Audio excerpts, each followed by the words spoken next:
Bueno, buenas tardes a todos. Mi nombre es Germán Nieto. Yo formo parte del aula de Ingeniería Comprometida y, como sabéis, estamos aquí para realizar una actividad que ha organizado uno de los compañeros, que desgraciadamente no han podido venir alguno de ellos. Pero bueno, estamos grabando toda la actividad en audio y vídeo para que aquellas personas que no han podido venir pues, puedan disfrutar también de la actividad. Muchas gracias a todos por venir, por interesaros por el tema, porque desde luego es un tema que hay que aprender y hay que saber de él. Y a modo de introducción, para los que no sepan, voy a hablaros un poco de lo que es el aula de Ingeniería Comprometida. Muy cortito, vamos. Es un grupo de estudiantes que ha nacido aquí en la Escuela de Ingenieros, que quiere aprender y se plantea las cosas desde un punto de vista diferente desde las aulas. Queremos plantearnos cuál es el papel que juega el ingeniero en la sociedad y cuánto sus acciones los efectos que sus acciones tienen en la sociedad desde un punto de vista u otro. Esta actividad está planteada, vamos a un debate sobre el Tratado Transatlántico de Libre Comercio, TTIP, y contamos con dos ponentes. Primero es don Mauricio Wamba, de la Facultad de Económica de la Universidad de Sevilla, y Nuria Martínez, de la Red Andaluza No al TTIP, lo he dicho bien. Y el formato de la charla va a ser unas preguntas que le vamos a hacer a los diferentes ponentes, que van a responder cada uno de ellos, unos 5 minutos más o menos cada pregunta. Total hará 1 hora más o menos, y después tendremos media hora para debate libre con el público y con los asistentes. Creo que no se me olvida nada más, así que vamos a empezar. La primera pregunta es para don Mauricio, que es ¿qué es un tratado de libre comercio? Bien. Así que cuando quiera. Micro.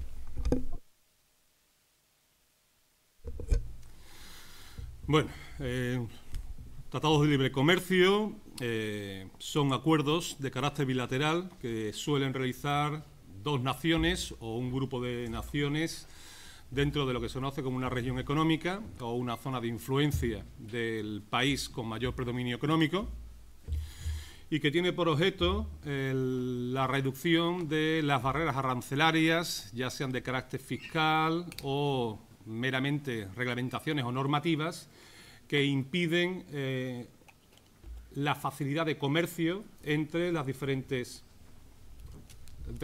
naciones. Eso es, a fin de cuentas, lo que es un tratado de libre comercio. Realmente, los tratados de libre comercio son antiguos y no deben de confundirse con lo que nos entendemos por la Unión Europea, ya que la Unión Europea es una zona de integración económica y que, por lo tanto, no solo se ha incentivado el libre tránsito de bienes y servicios, así como de capitales y mano de obra, sino que únicamente se circunscriben a la facilidad de la compra-venta de bienes y servicios. Los TLC se suelen desarrollar bajo el paraguas de la Organización Mundial de Comercio, que es heredera del GATT, una organización que nace en 1948 para la reorganización de la economía tras la Segunda Guerra Mundial. La OMC tiene 168 países miembros, 28 países que están con representación pero sin derecho a voto, y en caso de que los países que llevan a cabo el TLC, el Tratado de Libre Comercio, no sean miembros de la OMC, suelen realizar esos acuerdos bajo el paraguas jurídico de la OMC y con algunas variaciones ad hoc con las características de sus economías. La opción o los pilares básicos de un TLC serían la eliminación de las barreras que afectan al libre comercio, promover la justa competencia entre ambas economías, aumentar las oportunidades de inversión por parte de ambas economías, proporcionar protección a los derechos de inversión realizados en ambas economías, el fomento de la cooperación internacional y ofrecer soluciones a los problemas derivados de la inversión de compañías privadas, es decir, garantizar la inversión en terceros países. Eso prácticamente es la base de todos los tratados de libre comercio que se han firmado entre 1951, cuando empieza la primera ronda de negociaciones del GATT, hasta prácticamente hoy, que nos encontramos en la última ronda de negociación, esta vez en el GATT, sustituido por la OMC desde 1995. Y el ITTP se enmarca dentro de la regulación que establece la OMC, ya que tanto los Estados Unidos de Norteamérica como la Unión Europea son miembros de pleno derecho de la OMC. En el caso de la Unión Europea, su core, el núcleo duro de la Unión, lo es del GATT desde el acta fundacional de la misma en 1948. Yo creo que con eso, lo que es teoría económica de lo que es un tratado de libre comercio, si lo buscan en cualquier manual o en la Wikipedia, que es lo que ahora buscan los alumnos, encontrarán prácticamente la definición de un tratado de libre comercio. Muy bien, pues muchas gracias. La misma pregunta para Nuria. ¿Qué es el Tratado de Libre Comercio? Bueno, en primer lugar, saludaros a todos y a todas y bueno, darle las gracias al Aula de Ingeniería Comprometida por haberme invitado, en este caso a la Red Andaluza, no al TTIP, a participar en este debate que además nos parece muy importante por la necesidad de generar pensamiento crítico, ¿no? y debate en la sociedad sobre este tipo de acuerdos que muchas veces nos quedan muy lejos para atenderlos realmente en nuestra vida diaria. Bueno, deciros que yo actualmente milito en comisiones obreras y que, bueno, pues yo en este debate voy a intentar transmitiros mis pocos o mis medianos conocimientos sobre el Tratado de Libre Comercio y, sobre todo, me gustaría, aquellos que los conocéis un poquito, intentar que profundicéis mucho más en sus efectos y en sus consecuencias, y aquellos que no lo conocéis, pues que empecéis a tratar este tema y a sensibilizaros sobre todo lo que puede ocurrir si finalmente llega a materializarse este tratado.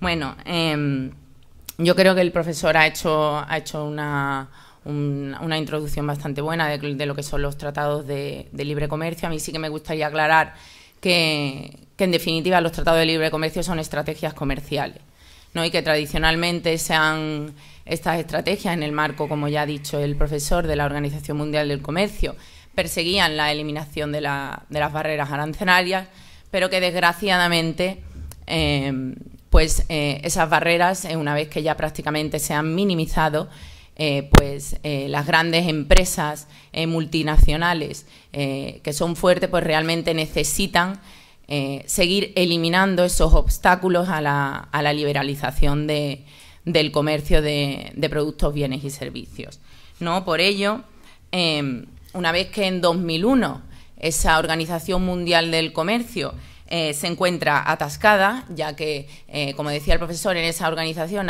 están prácticamente todos los países y pues lo que ha ocurrido es que las expectativas se han truncado.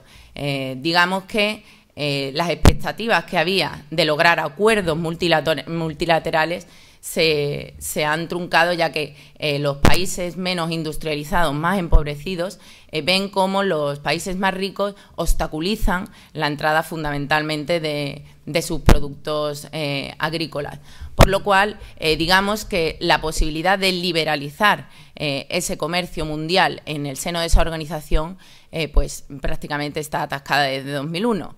¿Qué ocurre? Porque esas empresas multinacionales lo que intentan es buscar otros acuerdos bilaterales o entre varios estados que le permitan seguir avanzando en esa eliminación de trabas al comercio, ¿no? Y, pues, por ejemplo, se plantea el Tratado de Libre Comercio que hay ahora mismo encima de la mesa entre la Unión Europea y los Estados Unidos y que abarca el no desdeñable mercado de 30 países y 850 millones de personas. Evidentemente, como decía, ya hemos pasado del ámbito tradicional de eliminar las barreras de las dificultades aduaneras y ahora lo que pasamos es a imponer la eliminación la reducción o la prevención de políticas inútiles al comercio. Y con eso, definitivamente, estamos hablando de todo lo que retrasa el comercio, los negocios y la obtención de beneficios. Estamos hablando de legislación financiera, de lucha contra el cambio climático, incluso del ejercicio de la democracia en los países. Y este ejercicio, evidentemente, pasa por la armonización de las normas técnicas, reglamentos y leyes en los ámbitos distintos. Y, desgraciadamente, esa armonización se realiza bajo el principio del mínimo común denominador, es decir, a la baja. Al final, el país que tiene más derechos baja siempre, o más normativa, baja siempre al nivel del que menos tiene. Y además, como telón de fondo, tenemos, sin duda, el más importante objetivo de estos comercios, de estos tratados, y es la lucha por la hegemonía mundial, además de los países capitalistas, sin duda liderados por Estados Unidos. Y además la creciente importancia que tienen a luchar contra esas economías emergentes y esos nuevos bloques de influencia. Sin duda, el Tratado de Libre Comercio entre Estados Unidos y la Unión Europea es una respuesta a esa amenaza y un intento de superar esa supremacía de Occidente. De hecho, hay ya muchos expertos que la nombran la OTAN económica. En definitiva, con esto no quiero decir que estemos en contra de los tratados de libre comercio, simplemente estamos en contra de los actuales, porque no atienden a las necesidades reales de la población y además son fruto de las presiones y obedecen a intereses de las grandes multinacionales. Alternativas ya hay encima de la mesa. Os puedo decir que me gustaría que le echaseis un vistazo al nuevo mandato de comercio alternativo, que gira sobre premisas centrales como son los derechos humanos, la democracia, la transparencia, el acceso universal a los servicios públicos de calidad, la protección social, las normas laborales y medioambientales. Así que me gustaría que con esto pues quedase un poquito claro lo que quería transmitir. Apaga el micro, por favor. Sí. Vale. Muy bien. Con esto queda concluida la primera pregunta. Pasamos a la siguiente, que ya nos ha introducido un poco con su anterior intervención, que es ¿qué tratados existen en la actualidad y cuáles han sido o son sus consecuencias? Bien. Los tratados de libre comercio tienen su origen en el Tratado Caudet-Chevalier de 1860, mediante el cual el Imperio Británico y el Segundo Imperio Francés llevan a cabo el inicio del proceso de liberalización del comercio a nivel mundial. Ese tratado tenía una cláusula que era de nación más favorecida, mediante la cual todos los países que suscribieran un acuerdo con alguna de las partes, el Imperio Británico o el Segundo Imperio Francés, recibirían las mismas garantías y los mismos beneficios en su comercio con ambas potencias. Lo característico del Tratado de Caudet-Chevalier es que va a abrir una época de fuerte crecimiento económico que no va a terminar hasta prácticamente la Primera Guerra Mundial. Con esa premisa, los tratados de libre comercio se han seguido desarrollando, sobre todo a partir de la Segunda Guerra Mundial, y en la actualidad nos encontramos con tratados de libre comercio, como puede ser el de América del Norte, que vincula las economías de los Estados Unidos de Norteamérica, los Estados Unidos mexicanos y Canadá, el Tratado de Libre Comercio de la Comunidad Andina, que hace poco llegó a un acuerdo con Mercosur y que a su vez ambos tienen Tratado de Libre Comercio con Israel y Egipto, el Tratado de Libre Comercio entre Estados Unidos, Centroamérica y Caribe, el Tratado de Libre Comercio del Golfo Pérsico, el Tratado de Libre Comercio de los países europeos no miembros de la actual Unión Europea, la antigua EFTA, el Tratado de Libre Comercio de los países miembros de la antigua ex-Yugoslavia, el Tratado de Libre Comercio que vincula las economías de Australia y Nueva Zelanda, ANZAC, el Tratado de Libre Comercio de la CEI, lo que conocen ustedes como la Federación de Estados Independientes, Rusia y las antiguas repúblicas de la Unión de Repúblicas Socialistas Soviéticas, el Tratado de Libre Comercio que vincula el África Austral y Oriental, y luego el Gran Tratado de Libre Comercio que se denomina ASEAN, Pacífico, que vincula a las economías del sudeste asiático y en el que está presente China. Las consecuencias de los tratados de libre comercio, ¿cuáles? Bueno, Los economistas tenemos muchos problemas, ¿de acuerdo? Y es que siempre estamos pendientes de las estadísticas. Y las estadísticas no tienen por qué reflejar fielmente lo que ocurre en una economía. De manera que nos encontramos con la postura que ustedes quieran. Que los tratados de libre comercio no favorecen en nada, que los tratados de libre comercio es la auténtica panacea. En realidad, el problema es que los tratados de libre comercio hay que observarlos en el medio y largo plazo. De hecho, los tratados de libre comercio, al reducir las barreras arancelarias, van a abrir mercados potenciales tanto de oferta como de demanda, es decir, la gente puede elegir entre un mayor número de bienes y de servicios, y además mucha más gente puede llegar a productos que hasta entonces no tenían posibilidad. Esto lleva consigo un incremento en el nivel de competencia y, en consecuencia de ello, que algunos sectores de las economías pues tengan pérdidas o literalmente desaparezcan.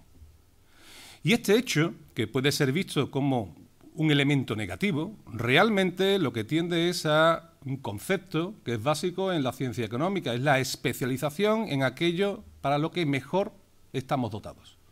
Por lo tanto, los tratados de libre comercio lo que sí hacen es fomentar la competencia, y aquí tendríamos que tener en cuenta la reglamentación y legislación de los países, y sobre todo mejorar las expectativas futuras para la economía. De hecho, los dos grandes periodos de crecimiento del sistema capitalista, es decir, el periodo que va de 1860 al 1914, cuando empieza la Gran Guerra, y de 1948-1952 a prácticamente el segundo shock petrolífero de 1977, tienen como elementos coincidentes un sistema financiero relativamente estable, ambos con un patrón oro, aunque es diferente en cada uno de los periodos, una tendencia a la libertad de comercio, es decir, el incremento de acuerdos bilaterales o multilaterales de apertura comercial, y la libertad en el movimiento de capitales.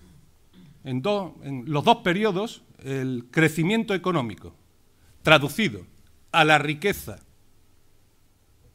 que ganan las familias, es decir, vamos a olvidarnos del término PIB per cápita, porque es un término que puede dar a confusión, es significativo. Y se va a producir un proceso mediante el cual las poblaciones de las economías afectadas por los tratados de libre comercio, es decir, por la apertura de las economías, mejoran sustancialmente sus niveles de vida. El problema va a surgir a partir de los años 80, como explicaré en la siguiente cuestión. Muchas gracias nuevamente. Ahora, Nuria, de nuevo, ¿qué tratados existen en la actualidad? ¿Cuáles han sido o son sus consecuencias? Gracias.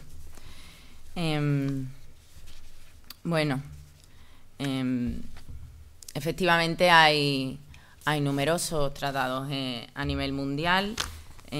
Según algunas cifras que se barajan, hay más de 3.200 acuerdos bilaterales sobre la inversión o tratados de libre comercio en el mundo, 1.400 de los cuales ya han sido firmados por Estados miembros de la Unión Europea.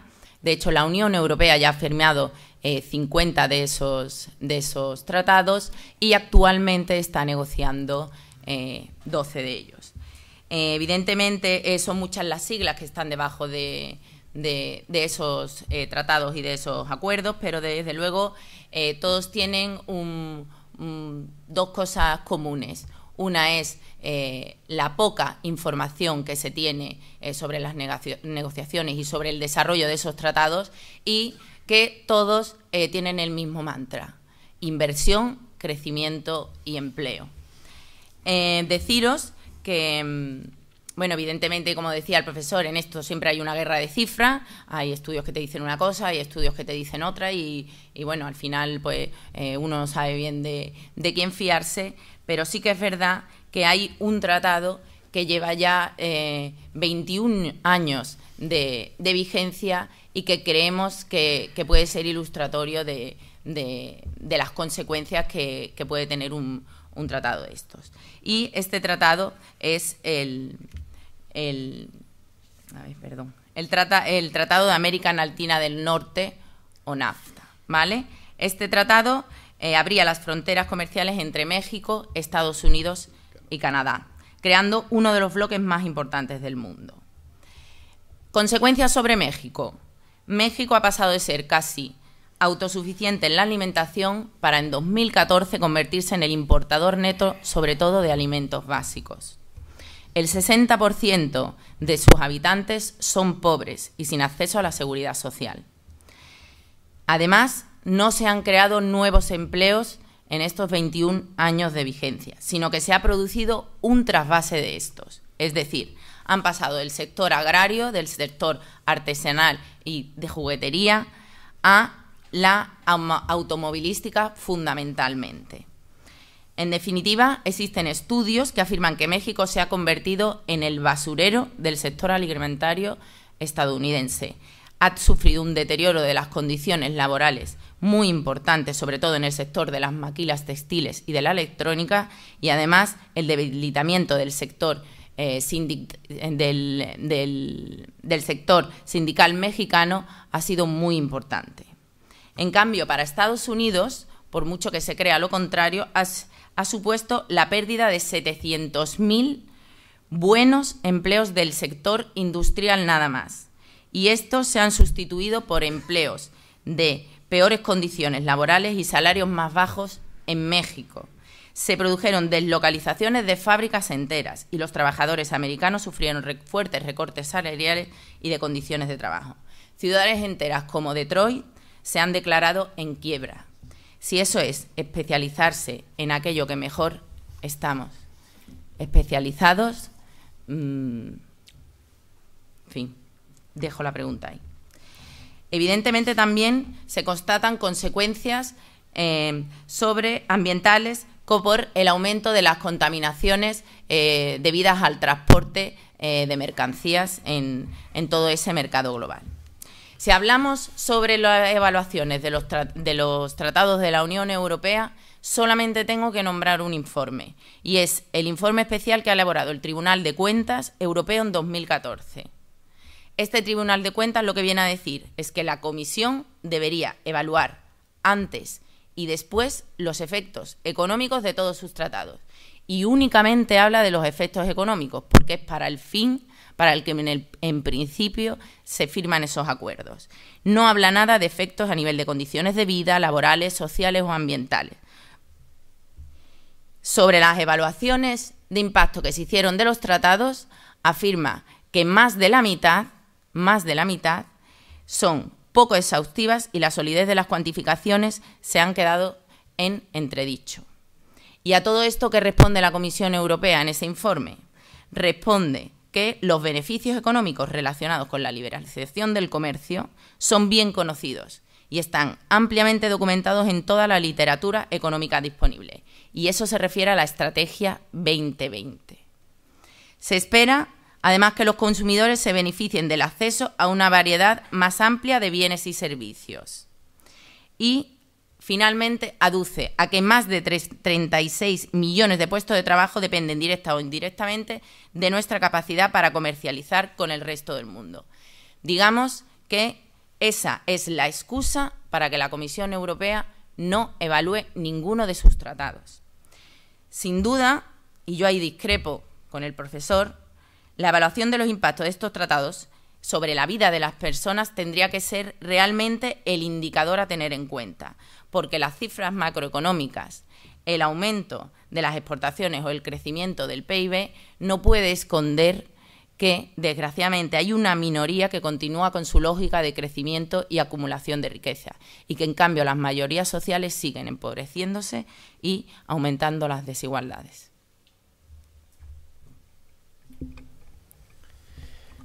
Muchas gracias. Ahora, para cambiar el orden de intervenciones, la siguiente pregunta la va a empezar a responder la compañera Nuria, que es ¿qué es el TTIP? Cuando quiera. Bueno, pues otra vez, os vaya cansada de escucharme. Bueno, para ilustrar lo que es este tratado de libre comercio, a mí me gustaría exponer tres premisas previas que dan un poco la idea del objetivo final, del horizonte final que tiene el tratado. En primer lugar, decir que este tratado es anhelado desde 1995 por los grupos empresariales grandes a ambos lados del Pacífico, que ha habido muchas presiones y muchos intentos, y que finalmente en noviembre de 2012 la Comisión Europea aceptó crear un grupo de trabajo que analizase las potencialidades del comercio entre las dos partes del Atlántico. Deciros que a partir de noviembre de 2011 hasta que se anunció el inicio de las negociaciones oficiales, se hicieron 325 reuniones a puertas cerradas, que el 92% se hicieron con corporaciones de presión empresariales y solo el 8% con grupos de interés público, lo cual nos puede dar una idea de los intereses que hay en juego en este tratado. En el ranking de presión de las negociaciones tenemos en primer lugar el lobby agroindustrial, donde están Cargill o la Asociación Americana de la Soja.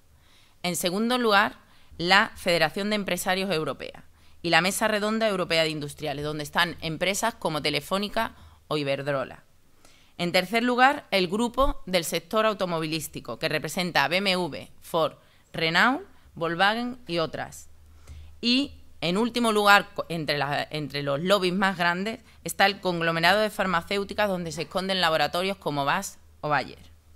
Además, por parte de Estados Unidos, tenemos a la poderosa Cámara de Comercio de Estados Unidos, donde están Monsanto o McDonald's, o el Digital Europe, donde está Apple, BlackBerry, Microsoft o IBM.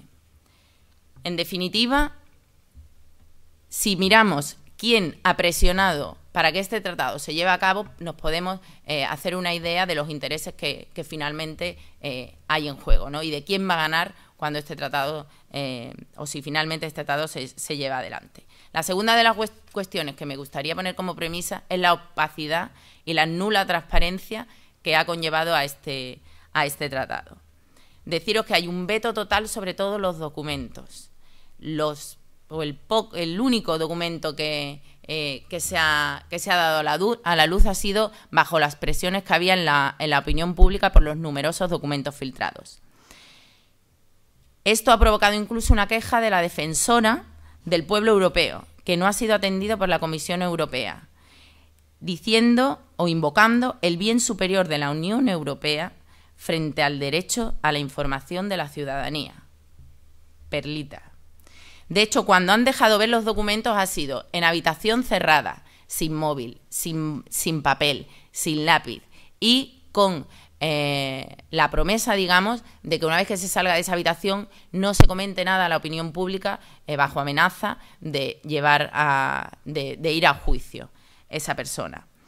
De hecho, el jefe del equipo negociador de Estados Unidos admitió que todos esos documentos se encontrarían bajo secreto durante los próximos 30 años. Teniendo como base estas dos premisas, hay una tercera, y es que este tratado no es una pieza separada. Digamos que la Unión Europea a la misma vez está negociando otra serie de tratados que digamos que complementan a este TTIP, ¿vale? Hablamos del CETA, del TISA, hablamos de los acuerdos sobre los países de África o pequeñas islas del Pacífico. Ahora mismo no hay tiempo para comentar cada uno de ellos, pero digamos que todos complementan al final las consecuencias que vayan a tener este tratado. En resumen, hay un conglomerado de tratados que tendrán consecuencias muy importantes sobre la vida de las personas, pero en definitiva, y además esto ya se ha admitido por funcionarios de ambas partes, el objetivo principal del TTIP no es estimular el comercio eliminando aranceles, sino es eliminar las barreras reguladoras que limitan los beneficios potenciales. Y cuando hablamos de esas barreras, hablamos de nuestras normativas más preciadas en materia de derechos sociales y medio ambiente. Hablamos de derechos laborales, normas de seguridad alimentaria, hablamos de regulaciones sobre el uso de sustancias químicas tóxicas, leyes de protección de la privacidad en Internet e incluso las nuevas garantías en el ámbito bancario que se desarrollaron a partir de la crisis financiera del 2008. Digamos que, en otras palabras, no podría haber más cosas en juego. Además, el TTIP, otro de los objetivos que tiene claro es que quiere abrir el melón, el negocio de los servicios públicos en la Unión Europea y además de las contrataciones públicas. Esto provocará nuevas olas de privatizaciones y afectará a sectores claves como la sanidad o la educación en Europa. Además, y con esto ya termino, el TTIP tiene dos mecanismos que son muy peligrosos y que afectan directamente a las libertades y a la democracia. Uno es el mecanismo de solución de controversias entre inversor y Estado, es decir, pone al mismo nivel a los inversores extranjeros y a los Estados a la hora de dirimir denuncias, digamos, de los inversores. Y, por otro lado, otro mecanismo que es igualmente peligroso es el Consejo de Cooperación Reguladora.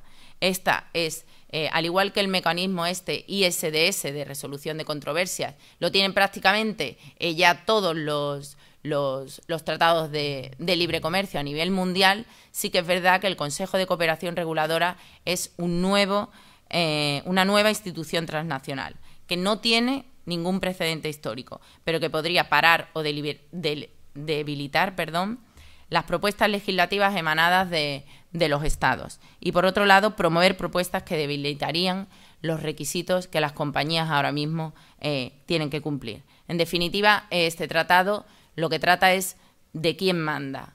Trata de trasvasar el poder que tienen ahora mismo los Estados a las grandes multinacionales, al poder económico, para decidir finalmente sobre todos los aspectos de la vida de los ciudadanos.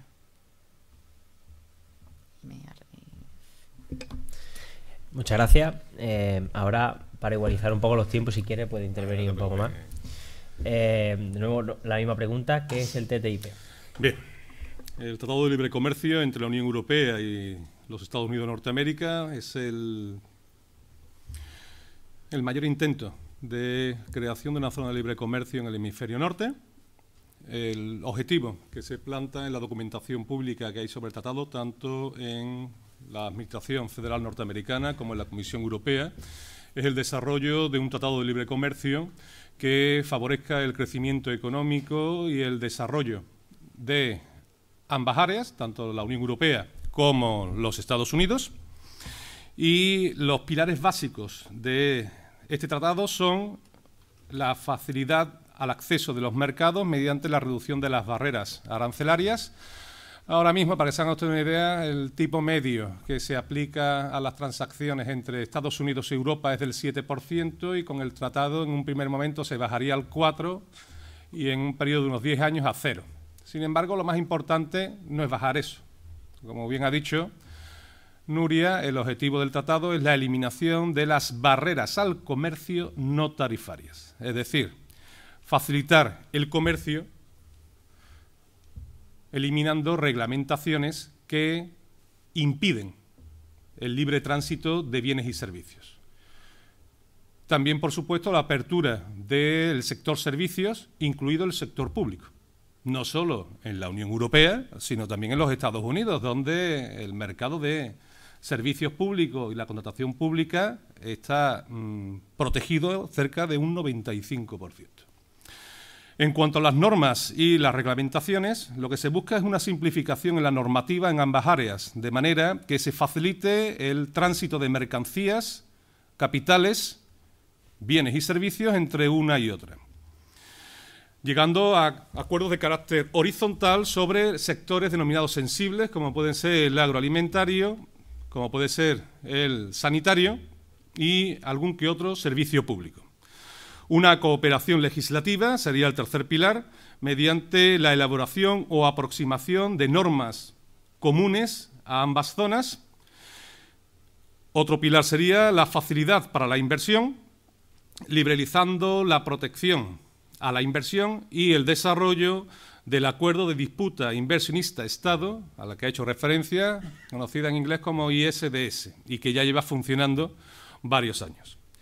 Por supuesto, implicaría la liberalización completa de la contratación pública y la defensa de los derechos de propiedad intelectual.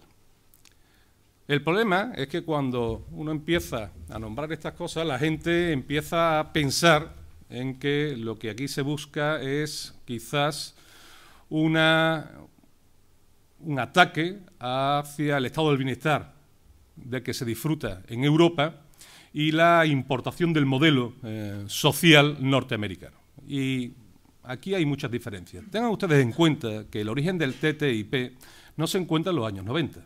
El TTIP es digamos, como una especie de idea que surge durante la Guerra Fría. Es una forma mediante la cual tanto los Estados Unidos como sus socios comerciales y militares dentro de la OTAN intentaron, desde los años 70, crear una zona de defensa frente a lo que era el bloque soviético.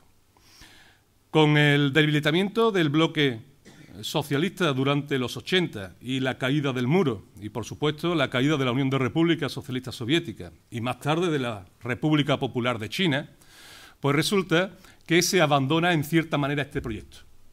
Sin embargo, los cambios geopolíticos y geoestratégicos que se han producido en los últimos 30 años han hecho que renazca un cierto interés manifiesto por parte de fuertes conglomerados industriales y también, no lo olviden, del 90% del tejido industrial de Europa y los Estados Unidos, que son pequeñas y medianas empresas, que ven en el Tratado de Libre Comercio una oportunidad para mantener no la supremacía de Occidente frente a Oriente, sino mantener en parte lo conseguido hasta ahora por estos países, siempre y cuando tenemos que tener en cuenta el crecimiento económico, no solo en Asia, sino que en los últimos 30 años, y nada más que tienen que fijarse en lo que llevamos de crisis económica desde 2007, 2004, 2011, elijan ustedes la fecha que quieran, dependiendo de lo que piensen, África ha crecido a una media del 5%. Asia ha crecido a una media del 10%. América Latina, con los problemas inherentes a sus economías dependientes, ha crecido a un 6%. Es decir, nos encontramos con un mundo muy distinto al de nuestros padres. Y, por supuesto, ese mundo distinto necesita medidas distintas. Es cierto que se ha atacado al Tratado de Libre Comercio entre Europa y los Estados Unidos por una serie de elementos. Pero toda negociación tiene su secreto. Las negociaciones internacionales y comerciales nunca, que yo recuerde, se han hecho en público. Por lo tanto, es cierto que la opinión pública tiene su peso, que tiene su derecho a estar informada, pero obviamente en la negociación, sobre todo en las partes más técnicas de la misma, quizás la administración norteamericana del actual presidente, el señor Obama, y las situaciones actuales de la Comisión Europea hayan forzado ese silencio por parte de la administración en la información a los ciudadanos. Pero quitando eso, el peligro que representa el TTIP no es tanto como se pinta. Y podemos continuar sobre este aspecto a la hora del debate.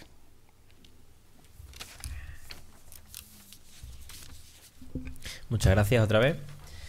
Por último, antes de pasar al debate abierto, vamos a pedir a nuestros ponentes que saquen unas conclusiones, unas pinceladas con las que se quieran quedar, con las que quieran que el público se quede.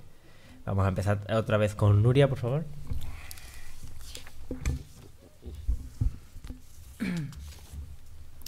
Bueno, yo creo que como conclusión a todo lo que se ha dicho sobre el tratado, sí que me gustaría pues esbozar la serie de consecuencias que traerá pues sobre Europa y sobre España en particular y en Andalucía también.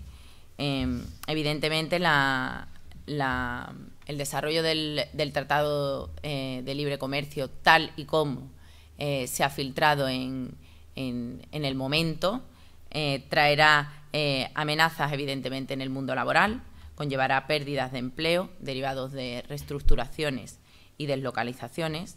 De hecho, la Comisión Europea ya aconseja a los Estados miembros que en estos casos acudan a los fondos de ayuda estructurales que tiene la Unión Europea y que están dotados hasta el año 2020.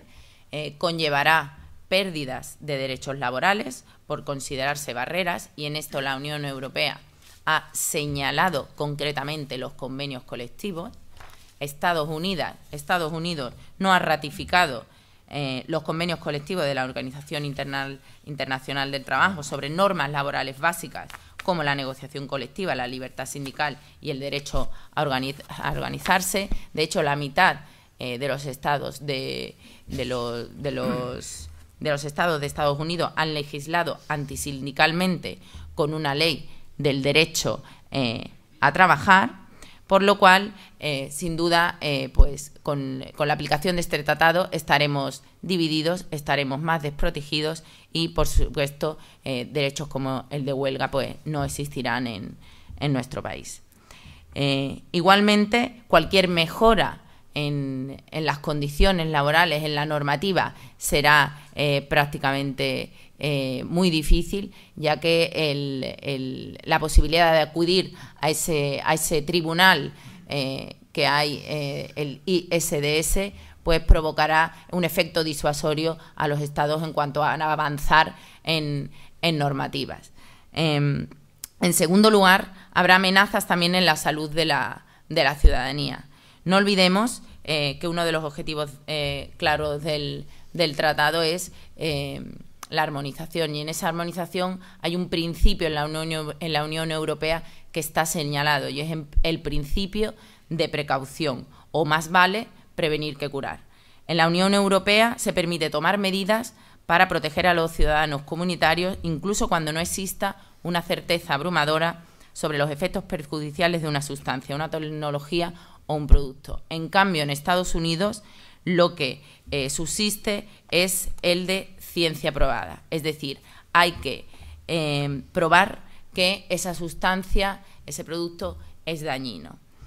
Igualmente, hay otra normativa, la normativa sobre sustancias potencialmente peligrosas, que está en el objetivo de esa armonización o de esa armonización a la baja, digamos. Si finalmente esos dos principios son eliminados de la Unión Europea, permitirá la entrada de numerosos productos hoy prohibidos.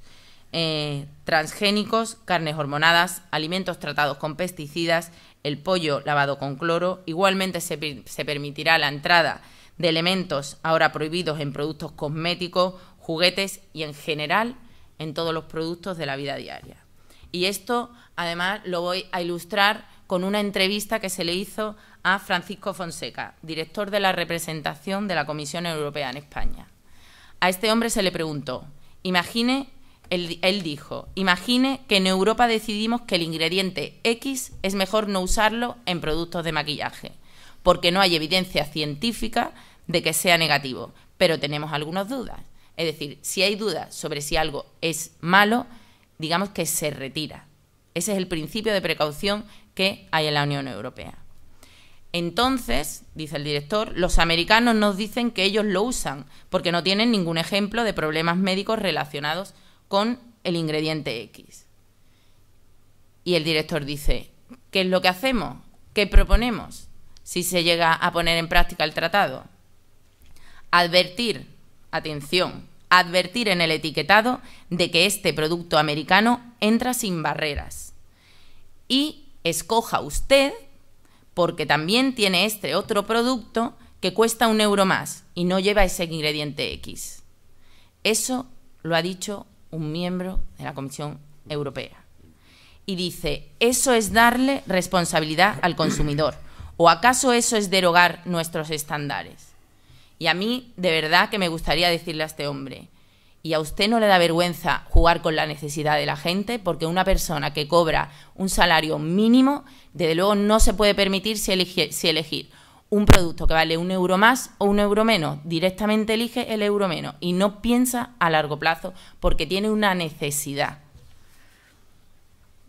Esa es otra, amenazas, como decía, en el empleo, amenazas en la salud de la ciudadanía, deslocalizaciones, reestructuraciones, cambios en los sectores productivos y, sobre todo, desaparición de la economía local. Y ahí discrepo con lo que ha comentado el profesor. y sobre todo de las pequeñas y medianas empresas. ¿Vale? Y eso no lo digo yo, lo dice el estudio llevado por la Comisión Europea sobre el impacto del TTIP. Dice que se verían en desventaja productores de carne, fertilizantes, bioetanol y azúcar. Habría un declive en sectores de equipos de transporte, sector del metal, sectores primarios, especialmente la madera y productos del papel, servicios a los negocios, sectores de servicios personales y de comunicación. Y no indica ningún sector que se vería beneficiado. Y algo, además, que afecta especialmente a Andalucía, y es el modelo agrario. En la Unión Europea la granja media tiene 12,6 hectáreas y en Estados Unidos 169. Si se llega a poner en marcha el tratado, peligraría seriamente el modelo agrario andaluz y español. Es decir, supondría la práctica eliminación de este sector primario que es básico para la economía andaluza. Por supuesto, este tratado también conllevaría riesgos para los recursos naturales y la conservación de la biodiversidad. Se liberarán a la atmósfera 11 millones de toneladas de CO2 y se pretende relajar la normativa medioambiental europea, que es una de las más proteccionistas del mundo. No lo digo yo, lo dice el informe de la Comisión Europea. Evidentemente, y como dice el profesor, habrá un ataque a los servicios públicos, pero yo creo que ya esto está más en la base del modelo ideológico que tiene una persona o la otra. A mí me gustaría, sobre los servicios públicos, destacar una cuestión, y es el documento que se filtró el 13 de junio de 2014, que de la Comisión de Servicios e Inversión. Este documento es una oferta de servicios de la Unión Europea para liberalizar, incluidos los públicos. Y qué casualidad que solo un área queda fuera de ese documento, y son los servicios financieros, y es por imposición de Estados Unidos. ¿Por qué? Porque la liberalización de ese servicio supondría que las empresas financieras de la Unión Europea tendrían ventaja sobre las de Estados Unidos, y ese es el único límite que pone Estados Unidos, con lo cual digamos que la otra parte del Atlántico tiene muchísimas más ventajas de entrar que esta parte. Y ya finalmente me gustaría destacar solamente el ataque a la democracia, las libertades y la privacidad que supondría este tratado. Como decía con anterioridad, con los dos mecanismos, el ISDS y el Consejo de Cooperación Reguladora, que no harán más que anteponer los intereses de las multinacionales por encima de las instituciones elegidas democráticamente por la ciudadanía. Igualmente, se deduce de los documentos filtrados en el capítulo sobre los derechos de propiedad intelectual que se impedirá el conocimiento público de en algunas disposiciones que se derivan sobre derechos de autor, patentes y marcas, en concreto sobre determinados ensayos clínicos. Además, también se daría a las corporaciones un mayor acceso sobre la información ciudadana a expensas del derecho civil a la privacidad. Hay partes de todo lo relacionado con los derechos de propiedad intelectual que se incluyen en este tratado que vienen a resucitar por la puerta de atrás el acuerdo comercial de lucha contra la falsificación, que fue parado por la movilización ciudadana en 2012 en Europa. Y yo creo que con esto ya está bien.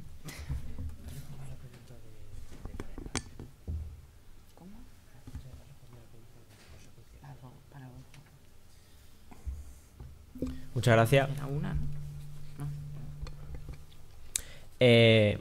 Error mío porque me he saltado una pregunta, pero aquí Nuria ya me ha corregido con su intervención ella misma, que es qué supondría el TTIP para España. Y ella ya ha estado, en toda su intervención ha estado poniendo estas conclusiones. Por favor. Ahora el profesor. Voy a seguir haciendo de malo. Bien, vamos a ver el problema de cuando se hablan de las consecuencias del TTIP.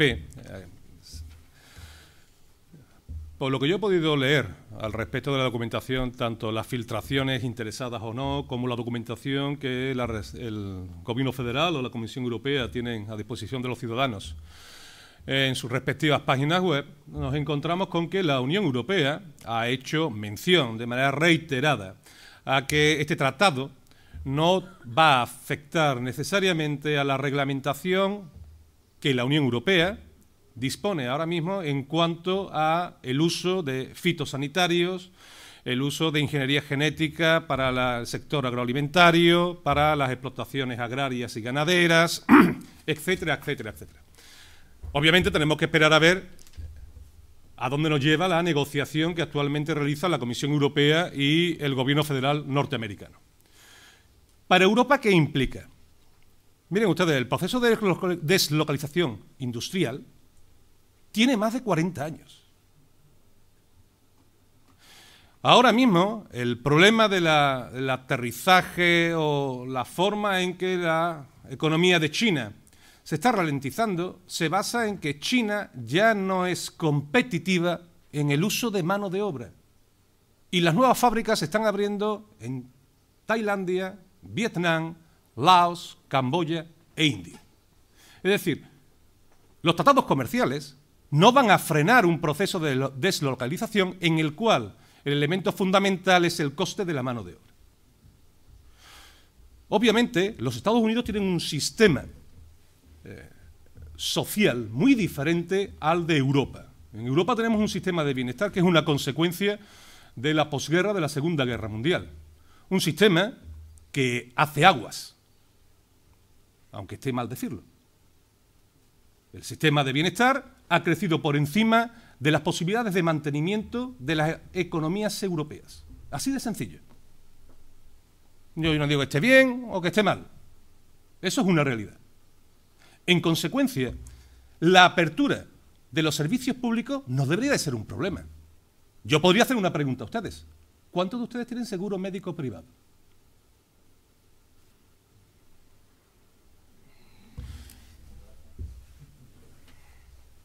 ¿Eso no es la apertura del sector público? En cuanto a los problemas que puede tener el caso español, por ejemplo, la primera industria de España es el turismo. Vamos a dejarlo claro aquí, fábricas cortitas y con sifón. Por lo tanto, el efecto sobre el turismo puede ser directo o indirecto, que vengan más norteamericanos a gastar su dinero aquí, o que indirectamente el beneficio del tratado incentive un mayor nivel de gasto en nuestros clientes potenciales, que son los europeos. En cuanto a la agricultura tiene un problema. En Europa y los Estados Unidos son las dos economías que más protegen su sector agrícola, en detrimento de los países del tercer mundo o de los países en vías de desarrollo. Desmontar la protección es fundamental. Es fundamental si usted quiere garantizar el crecimiento económico en el resto del mundo. Que en Estados Unidos la situación de sus explotaciones agrarias tenga una dimensión con respecto a Europa es que caben cerca de 25 Europas occidentales en los Estados Unidos. Ahora bien, ¿cuál es la ventaja comparativa de Europa? El mundo está cambiando porque estamos en una revolución sobre la información. En Estados Unidos es el país que más invierte en energía renovable, por ejemplo, en sistemas de potabilización de agua, campo en el cual Europa tiene mucho que decir, porque desgraciadamente las economías europeas han gastado fondos públicos en el desarrollo de esas tecnologías. En consecuencia, hay posibilidades. Obviamente, la agricultura europea tiene ventajas. ¿Qué ventajas son? La calidad. El precio. Yo no sé cuántos de ustedes han salido fuera de España, pero intenten comprar un bote de aceite de oliva en Alemania o en Francia. Si nos fijamos en la agricultura andaluza, tenemos dos modelos. Aquel modelo que cultiva en base a lo que publica el boletín oficial de la Comunidad Europea, en base al sistema protector de la PAC, tanto agrícola como ganadera, y aquellos que arriesgan su capital y montan invernaderos. Y que venden el kilo de fresa, que ya no se planta aquí, sino en el norte de Marruecos, por toda Europa. Es decir, nos encontramos con ventajas e inconvenientes. España es una economía en la cual los sectores industriales líderes están muy vinculados al sector de la ingeniería. Ingeniería de obra civil, nuevas tecnologías, energías renovables. Y obviamente esos son realmente elementos muy poderosos para que la economía española en el medio y largo plazo obtenga beneficios. Las principales compañías españolas tienen muy buenos contratos en los Estados Unidos. Y no deben ustedes de confundir la visión antiamericana que siempre ha estado en Europa con la realidad de lo que ocurre en los Estados Unidos. Es decir, uno de los estados que ha tenido una administración republicana más dura ha sido California. Y California es el primer estado de la Unión que ha gastado ingentes cantidades de dinero en promover, por ejemplo, energías alternativas. Es decir, el mundo ha cambiado. Y es cierto que ese mundo, ese cambio, está haciendo que la información llegue cada vez a más ciudadanos. Y esos ciudadanos deben de tener el derecho a decidir libremente. En Europa nos hemos acostumbrado a que el Estado ocupe cada vez más parcelas de la libertad de los individuos. Y en consecuencia nos vemos con el problema de que nos quedamos sin papá Estado. Y obviamente nos vamos a quedar sin papá Estado, sí o sí, porque simplemente no hay otra opción. Ahora mismo no hay otra opción. Por lo tanto, el Tratado de Libre Comercio es una oportunidad y también va a generar muchos problemas. Obviamente, sectores de la economía española van a sufrir gravemente la apertura a nuevos mercados y a nuevos competidores. Pero es verdad que el aumento de competidores, es decir, el aumento de la competencia, de la oferta, va a redundar en medio y largo plazo en el beneficio tanto de consumidores como de productores. Y la especialización es algo que tenemos que tener en cuenta. La única vía, no solo con la aprobación de este tratado, sino con lo que se nos viene encima, va a ser esa. Porque cuando se critica el tratado, yo no veo que se critique igual el precio de la ropa que compramos y al precio que la compramos. ¿Y por qué tiene ese precio? Cuando se habla de la legislación laboral en los Estados Unidos, les recuerdo que en España tenemos un 27% de tasa de paro y que el dato publicado hoy por la Agencia de Estadística Federal de los Estados Unidos, la tasa de paro en los Estados Unidos es del 7%. Hombre, ¿yo qué quiere que les diga? Tan mal no lo tienen que hacer. Y si miramos dentro de Europa, Alemania tiene una tasa del 6,5%. Por lo tanto, las cosas hay que mirarlas de manera más profunda y sin caer en tópicos. La legislación europea es extremadamente proteccionista en algunos aspectos, pero los intereses de protección que tiene la legislación europea no van a caer en el caso de que se termine firmando el tratado. Y, por supuesto, los lobbies de presión en Estados Unidos están reconocidos y se sabe quiénes son. El problema quizá en Europa es que no quieran que la población sepa quién es el que hace presión, porque igual que hace presión el lobby químico, también lo hace la ciudadanía. Por lo tanto, son temas que quizá debamos de discutir más abiertamente con el público en el debate. Muy bien, muchas gracias. Aunque nos queda un último punto que sería de conclusión, lo vamos a dejar para dar paso al debate abierto para así terminar la actividad. ¿De acuerdo? Vamos a pasar un micrófono y, por favor, Alberto mismo. Voluntario. Ya empiezan a levantar la mano.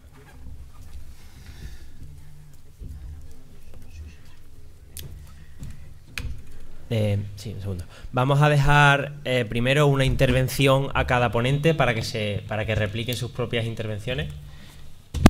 Esto, ¿vale? Y enseguida pasamos a las preguntas del público. Así que ¿Quién quiere empezar? El último, como has hablado, el último. Bueno, como si quieres empezar con las preguntas. Si esto, contra más entretenido, mejor. Muy bien, Nuria quiere intervenir primero, así que adelante. No, yo es que hay veces que me quedo un poco, no sé cómo responder, pero bueno, sobre varias cuestiones. No se puede comparar la tasa de paro de Estados Unidos con nuestra tasa de paro, igual que no se pueden comparar las reglamentaciones, igual que no se pueden comparar muchas cosas. Decir que no lo hacen nada mal porque tiene un 7% de paro, pues me parece un poco demagógico, digamos. Sobre la cuestión que ha nombrado de que la Unión Europea ha repetido por activa y por pasiva que no iban a entrar productos fitosanitarios, entendido o... No, que la Unión Europea no va a permitir el incumplimiento de la reglamentación en cuanto a fitosanitarios, el uso de... Sí, vale, en eso estoy de acuerdo. De hecho, la Unión Europea ya está haciendo concesiones para que se lleve a cabo el Tratado de Libre Comercio. Es decir, ya hay una nueva propuesta de reglamento sobre importación de organismos modificados genéticamente que va a aligerar tremendamente la autorización de todos los productos modificados genéticamente, con lo cual ya ahí se están haciendo concesiones.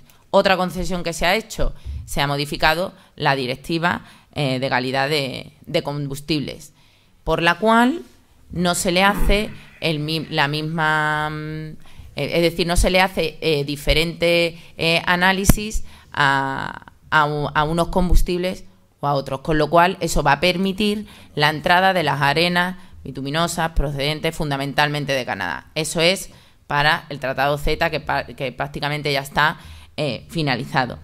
Y ya por último, realmente que me diga que porque una persona pueda elegir tener un seguro médico privado o no, es que hay una apertura de los servicios públicos, me parece una ofensa. Los seguros médicos privados pueden estar ahí, pero pueden estar ahí para el que se lo pague. Ahora, la sanidad tiene que ser universal. Para el que no se lo pueda pagar, que tenga atención sanitaria y no se muera en la puerta de un hospital como pasa en Estados Unidos. Así que, por favor, ese tipo de reflexiones quizás habría que cuidarlas para no ofender a las personas que no se pueden pagar seguros privados. Si quieres replicar y si no, dejamos al pasar. debate. Muy bien, pues levanten la mano, por favor, aquellos. Vale, pásale. Sí. Vamos allá. A ver cuánto me da.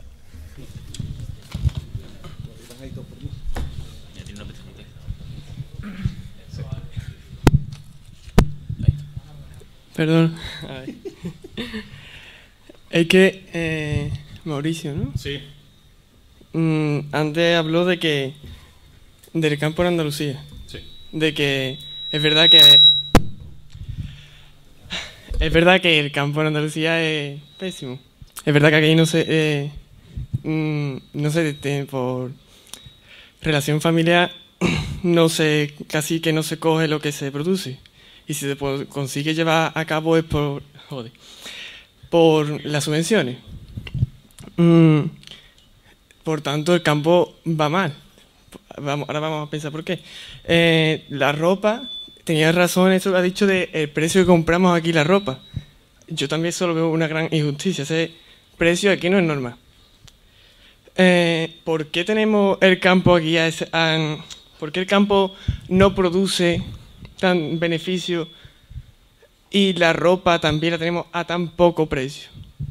No, pero si el campo produce tan poco beneficio es porque precisamente países del exterior, donde las condiciones donde se trabaja son mucho más baratas, no podemos competir contra ellos, porque claro, la explotación es lo que tiene.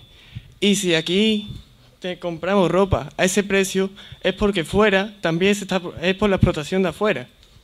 Y claro, si afuera se produce tan barato, las empresas se van. Es que es normal.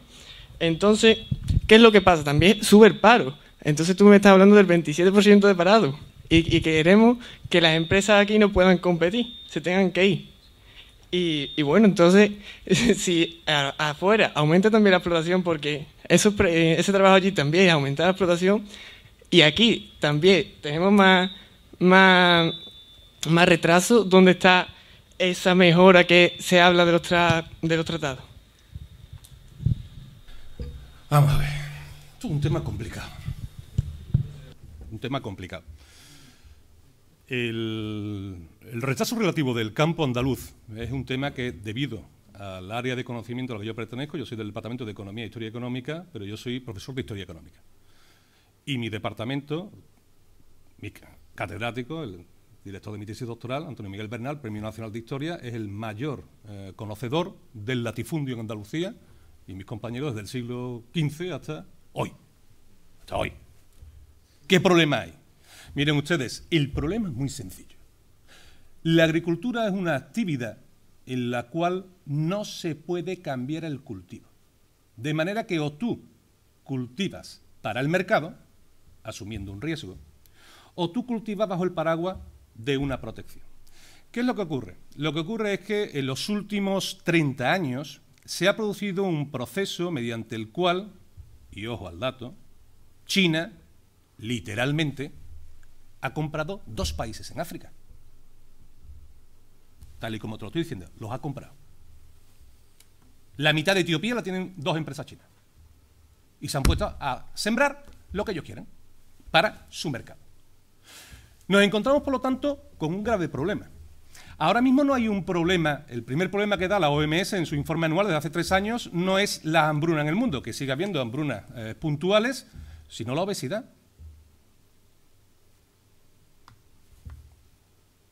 Esto que puede parecer una barbaridad es una realidad. Es una realidad.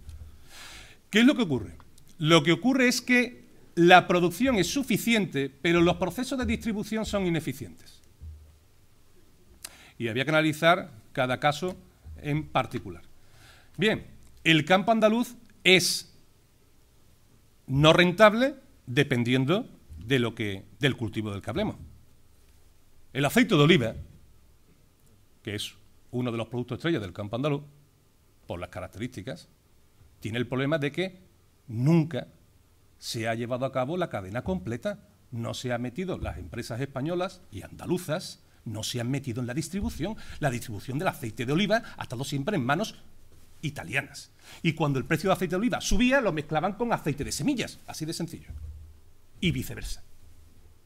Luego no hay una entrada en la comercialización. Ahora se está rompiendo con algunas empresas y sobre todo con algunas de las grandes cooperativas, como por ejemplo Oleostepa. El tema de la ganadería, bueno, la reglamentación de la Unión Europea es muy estricta. Eso implica unos costes. Costes que, por ejemplo, los Estados Unidos no tienen. En los Estados Unidos utilizan pienso con cereales transgénicos, utilizan sistemas de hormonación del ganado vacuno para la leche, y sigue, y sigue, y sigue, y sigue. Lavan el pollo con cloro para desinfectarlo y luego lo pasan a la cadena alimenticia. Así de claro. Eso es una realidad en los Estados Unidos. ¿Significa eso que las empresas en Europa tienen que hacer lo mismo? No necesariamente. Cada vez hay un mayor proceso de información. Esta revolución de la información, los móviles, etcétera, etcétera, lo que están haciendo es que la gente cada vez tenga más información y por lo tanto tenga capacidad de decidir. Y en los Estados Unidos es cierto, como bien ha dicho ella, que hay personas o grupos de personas que no tienen capacidad adquisitiva y tienen que comprar el producto malo. Pero la única forma de que esas personas aumenten su ingreso será con un crecimiento económico, ¿no? ¿O vamos a repartir el dinero?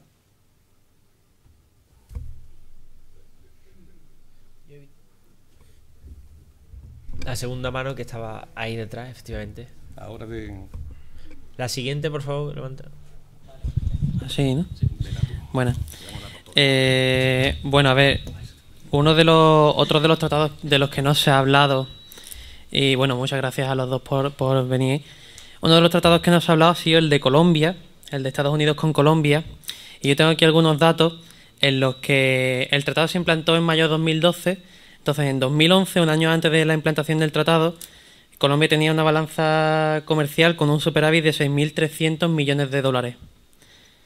2 años más tarde de la implantación del tratado, en 2015, tiene un déficit de 6.600 millones de dólares.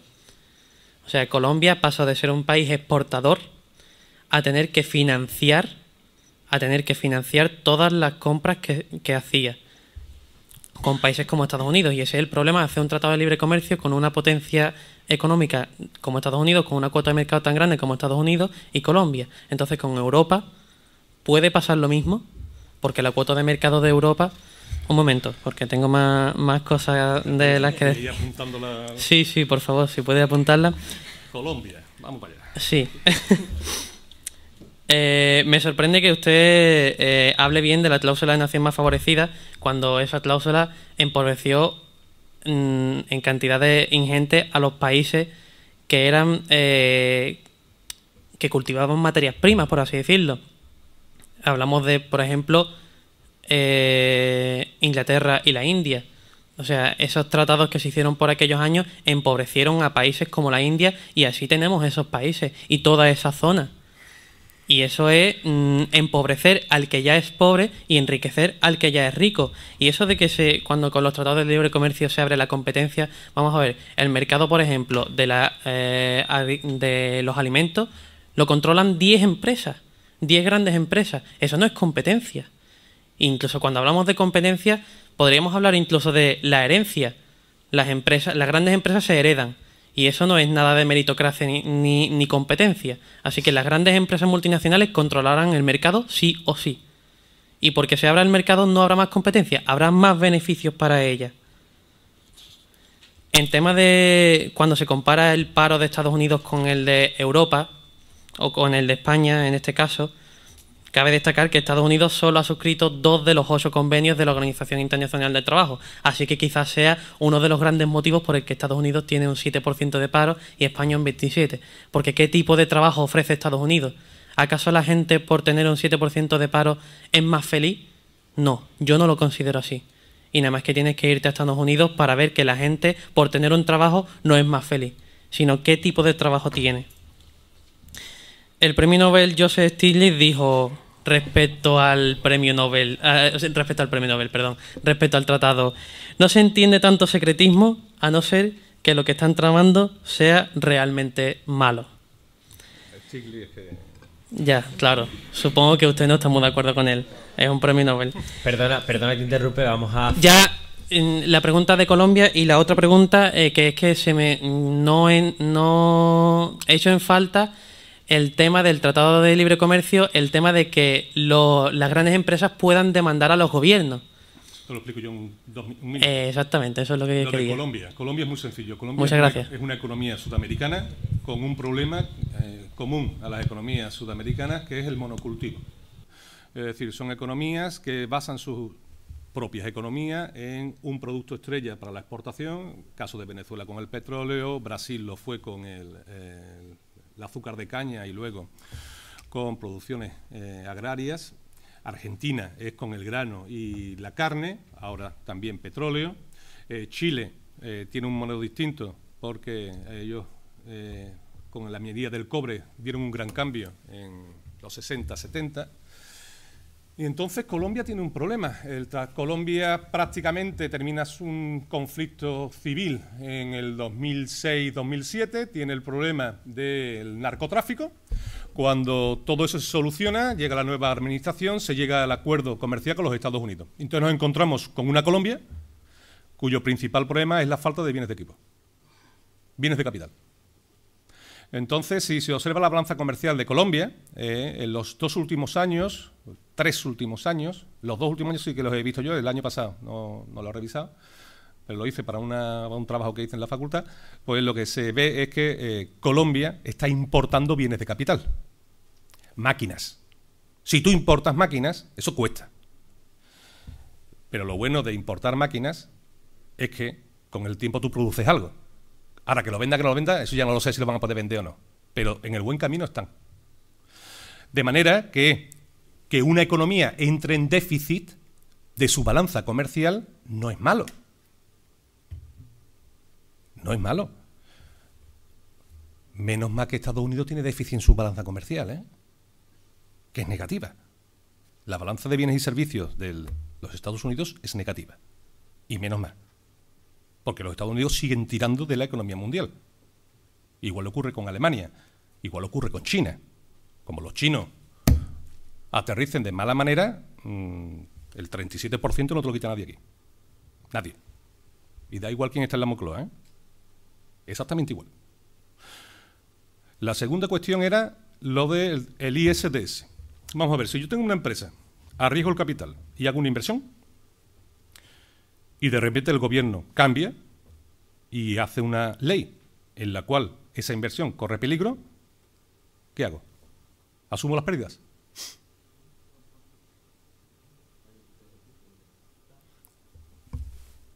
¿Me voy a otro sitio a invertir? Bueno, la soberanía es un tema complicado. Bueno, en el sentido, hombre, es una cosa muy sencilla. Si un país no respeta las reglas de juego, es decir, si yo tengo una inversión en un país y esa inversión es eliminada por el gobierno de ese país, que es un gobierno soberano, lo siguiente es que no se vuelve a invertir en ese país.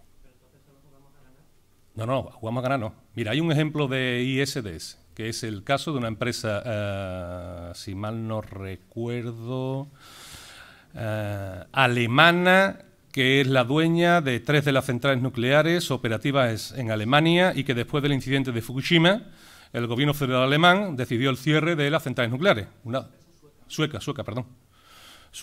Entonces esa empresa le ha pedido daños y perjuicios al gobierno alemán. Le ha dicho, mire usted, yo tengo un contrato de 50 años, en 50 años se desmantelaba la central y usted me la ha cortado. Tendrá que indemnizarme. ¿Sí o no? Esos son los principales. Que usted me habla ahora de que Philip Morris ha puesto uno contra... Philip Morris ha puesto el ISDS en marcha contra Australia, si mal no recuerdo, y Nueva Zelanda, porque quieren quitar el nombre de la marca y poner lo que hay en los paquetes de tabaco aquí en España ahora mismo. Y han creído que Australia se iba a echar para atrás y Australia ha dicho que no se echa para atrás, que sigue así y que vamos a los tribunales.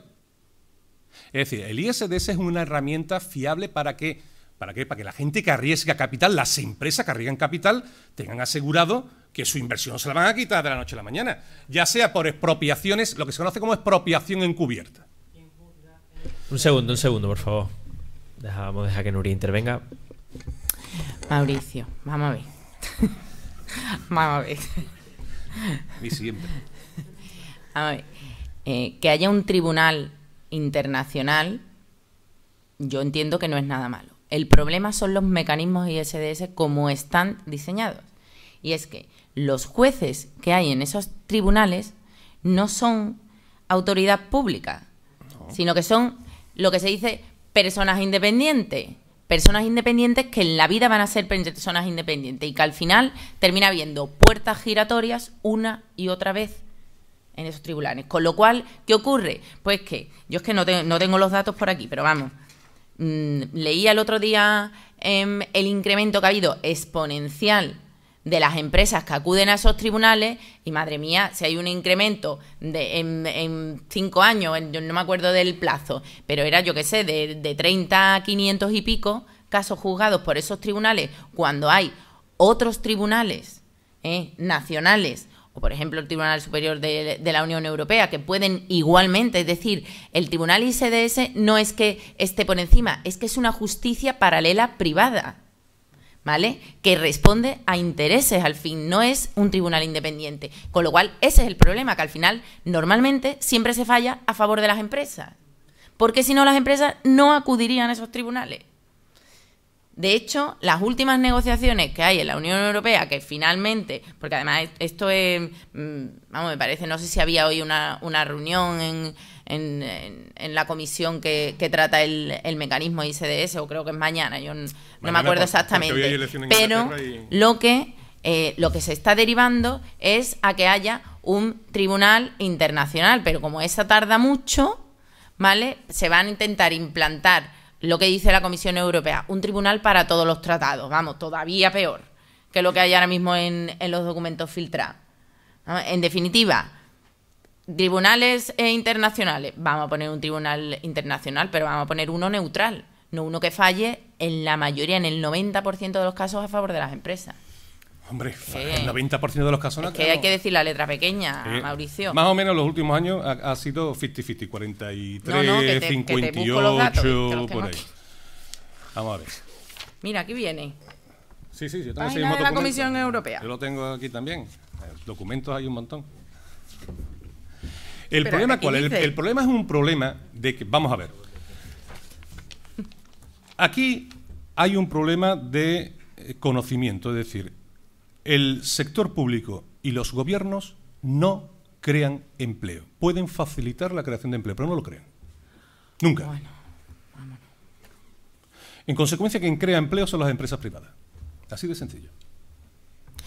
Por lo tanto, si usted no tiene un marco en el cual garantiza la inversión, yo no invierto. Y hay una serie de países en el mundo que, debido a su actuación con respecto a inversiones extranjeras, prácticamente desaparecieron del mapa. Un ejemplo de ello es lo que le está ocurriendo a Argentina ahora, lo que le ocurrió después de lo que pasó a finales de los 80 y los 90. Otro es Venezuela, otro es Cuba. Miren ustedes qué rápido Cuba, cuando ha faltado petróleo venezolano, ha hecho el acuerdo con los Estados Unidos. Otro es China. China, cuando vio que el sistema socialista se venía abajo, en el año 2001, en la reunión del Partido Comunista Chino, dijo, se aprueba la propiedad privada, se acabó el comunismo. Y China ahora mismo, una de las razones del ITTP es que China ahora mismo, si analizamos los datos, China es la primera potencia. Claro, la hegemonía mundial. Por lo tanto, se han vuelto las tornas, ¿eh? Es lo mismo que había en el mundo en el siglo XVI. Exactamente lo mismo. La primera potencia estaban así. Por lo tanto, hay que proteger las inversiones. El origen del ISDS era evitar lo que se conocen como expropiaciones indirectas. Es decir, realizar una serie de medidas legales mediante las cuales se eliminaba la competencia de una compañía. Cuando has nombrado antes el caso de México, a mí se me ha venido a la cabeza un señor, Carlos Slim. Hace un año era considerado el hombre más rico del mundo, mexicano. ¿Por qué? Porque él, untando al gobierno de México, y eso es una cosa que, miren ustedes, yo lo siento mucho, pero eso ocurre en casi todos los países. ¿Eso qué es culpa? ¿Del sector privado o del que se deja untar? Vamos a poner en su justa medida cada uno, ¿no? Tenía el control absoluto, el monopolio absoluto, sobre la mitad del Producto Interior Bruto mexicano, con el consentimiento del gobierno mexicano, desde los años 60. ¿Alguna réplica más o pasamos a otra pregunta? Sí. ¿Qué pregunta? Pregunta, por favor, ahí, señor del fondo. Sí, micro, sí. Ay, perdona, Quique. El siguiente vas tú, Quique.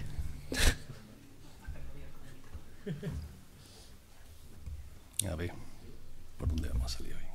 No, sí. Yo no voy a hacer ninguna pregunta. No tengo ninguna pregunta que hacer.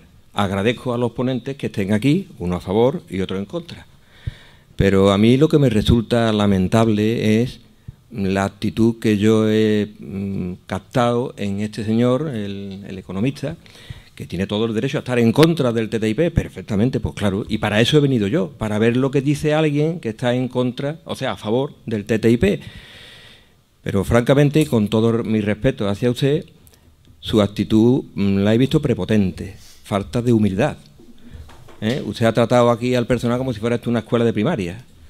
Además, le invito a que estudie arte dramático, porque cada vez que... No. ¿Cómo? Que vamos a no faltar mucho al respeto. ¿A qué respeto?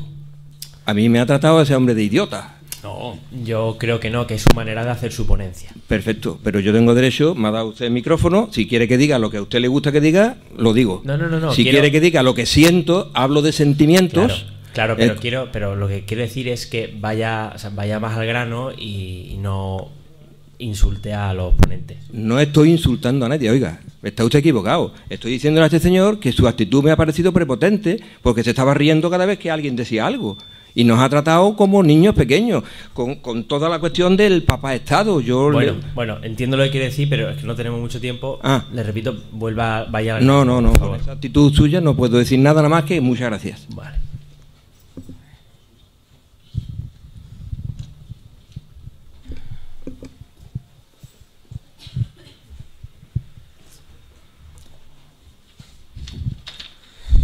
Bien, gracias a los dos ponentes. Antes de plantear una serie de cuestiones, quisiera plantear una constatación. No sé si se está acoplando con algún micro. Sí. Ah.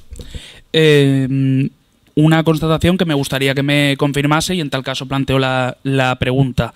Los datos parecen indicar que un 1% de la población mundial tiene aproximadamente la misma riqueza que el 50% Sí, de hecho ya está superado ese nivel. Con lo cual, me gustaría saber hasta qué punto la competencia es libre competencia y legítima competencia en un sistema que se convierte en no lineal en el momento en que la salida, por lo tanto, la conversión de la actividad productiva en beneficios implica, tiene una actividad sobre la entrada, que es el poder invertir, entre otras cosas, en publicidad. Considero que el privilegio que tienen aquellas empresas que tienen mayores beneficios que otras generan un sistema desigual por mucho que consideremos que la gente es libre de elegir. Esa es una cuestión. Bien, después, bueno, con respecto al paro en Estados Unidos, sí, un 7%, pero también hay 40 millones de pobres. Entonces, creo que también es derivado del modelo productivo que llevan de apertura. Y bueno,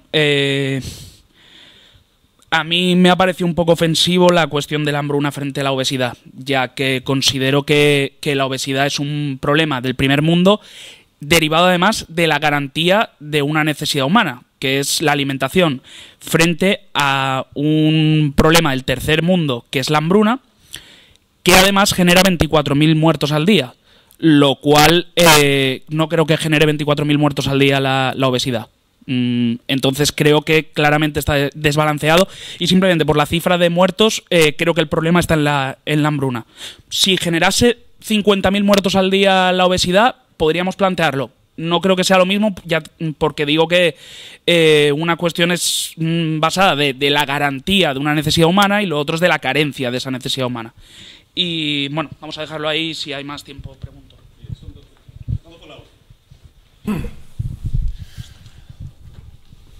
¿Cuál ha sido la reacción de los gobiernos occidentales con respecto a lo que ha ocurrido en Nepal? ¿Cuál ha sido la reacción de los gobiernos occidentales con la catástrofe de Nepal? Cero. Mandar aviones para rescatar a sus conciudadanos. La reconstrucción de Nepal creo que son, el último que he visto yo de una ONG, creo que hacían falta unos 300 millones de euros. ¿Qué pasa? ¿Que nadie los pone? ¿Eso de qué es un problema? ¿Del sistema capitalista o de los gobiernos? El mercado norteamericano, un señor de color que trabajara en la General Motors en los años 60 cobraba $8 la hora. El mismo señor hoy en otra compañía, pues General Motors después de la crisis ya prácticamente no existe, gana $3 la hora. Lo que nos hemos encontrado es con un proceso de deslocalización, porque hay sectores industriales donde el coste más importante no es el capital fijo, sino la mano de obra. Entonces, eso es un problema. Por supuesto, en Estados Unidos hay 40 millones de pobres, pero es que son 450. Le metemos los 50 millones de inmigrantes que no tienen papeles, que si se le dan papeles, que si no se le dan papeles, serían... Entonces, pues sí, y es verdad, el sistema es distinto. Pero, sin embargo, la ventaja de la sociedad norteamericana es su capacidad de responder. Una cosa que en Europa se ha perdido. Aquí en Europa nos encontramos con el problema de que cada vez más intentamos depender del Estado, de una reglamentación. Es decir, cuando yo digo lo de papá Estado, es que, claro, nos encontramos con ese problema. ¿Cuánto vale una banca de esta facultad? ¿Saben lo que cuesta? Pues son unos 6.000 euros al año por estudiante. Ustedes pagan una beca. O sea, ustedes pagan una matrícula, tienen unas becas, etcétera, etcétera. El resto lo asume el Estado. Pero es que cuando ustedes salen, también tienen ustedes que buscarse las habichuelas. Esta es una facultad que no es como la mía. En la Facultad de Económica, yo cuando estudiaba la carrera en la Universidad de Sevilla, la mayoría de mis compañeros que querían ser eran funcionarios. No querían ser empresarios. No querían... Entonces, es un problema de mentalidad. La mentalidad europea difiere mucho de la iniciativa, podríamos decir, que impera en los Estados Unidos. no necesariamente los países anglosajones, ¿eh? Entonces nos encontramos con ese problema. En cuanto al tema de la hambruna, mire usted, lo de la hambruna es un problema muy serio, muy serio. Pero el problema no está en la cantidad, está en la distribución. Hay comida suficiente. De sobra, es que sobra. ¿Por qué no llega?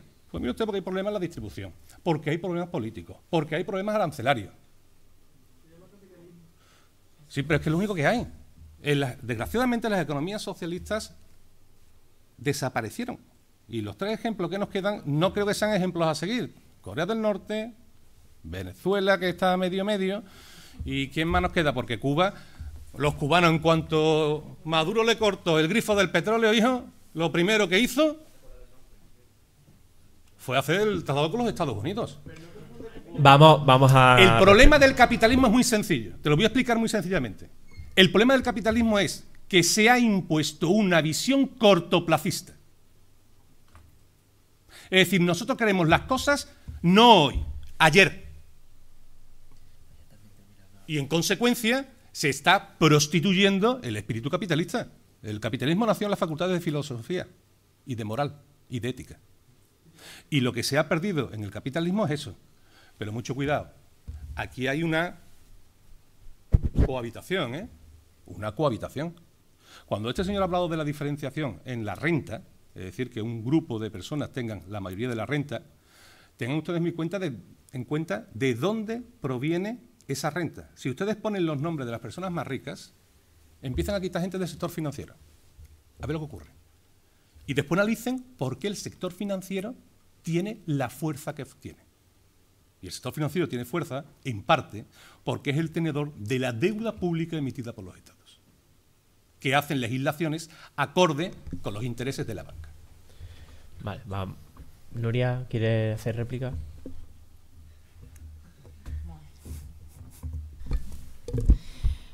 Bueno, yo es que no...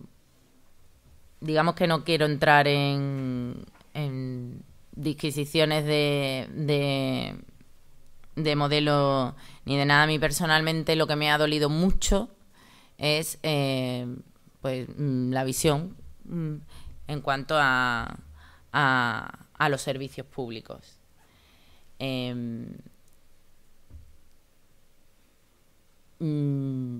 Yo de verdad me lo pueden explicar por activa y por pasiva, pero yo en la vida voy a querer que los servicios públicos se privaticen. En la vida voy a querer que la educación sea privada, porque eso significará que el estrato más bajo de la población nunca va a poder estudiar.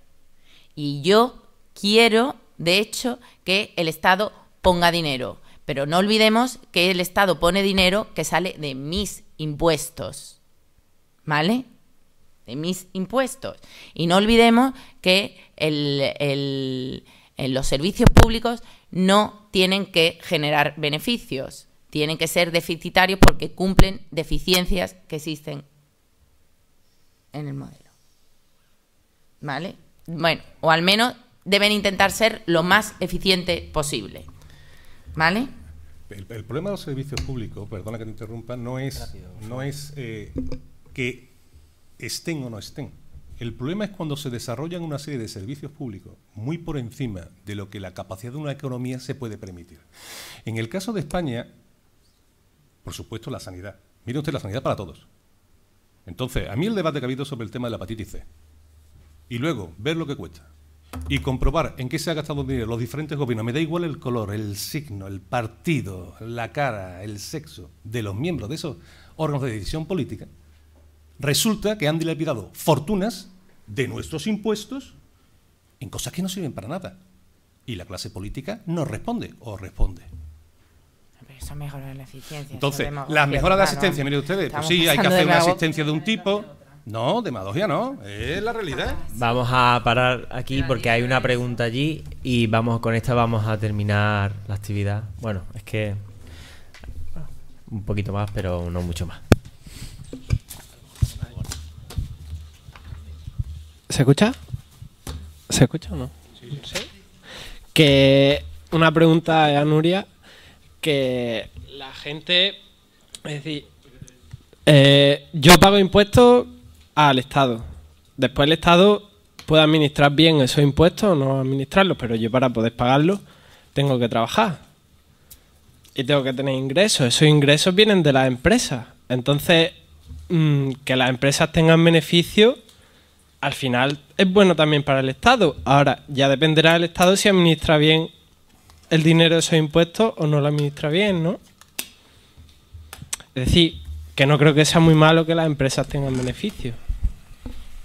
Sí, vamos a ver, yo en ningún momento he dicho que se eliminen las empresas de España, ni porque es que entonces yo nunca he dicho eso, ¿vale? Otra cosa es que el único y exclusivo fin de una empresa sea generar beneficio, y cuanto más mejor a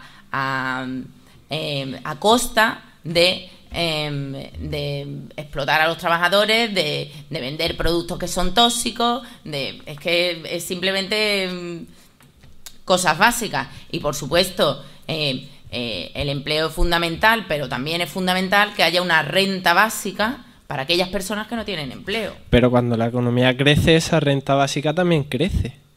No, me refiero a una renta básica, un mínimo de ingreso que el Estado a mí me garantice cuando yo no tengo trabajo, ¿vale? En base a una serie de premisas, etcétera. Pero eso es protección social. Igual que el Estado tiene que garantizar que si yo me quedo en paro, tenga un periodo, más o menos, ahí ya entran discusiones, pero un periodo en el cual yo tenga unos ingresos, ¿no? Porque lo fundamental es atender a las necesidades de las personas. Eso debe ser la base de la economía.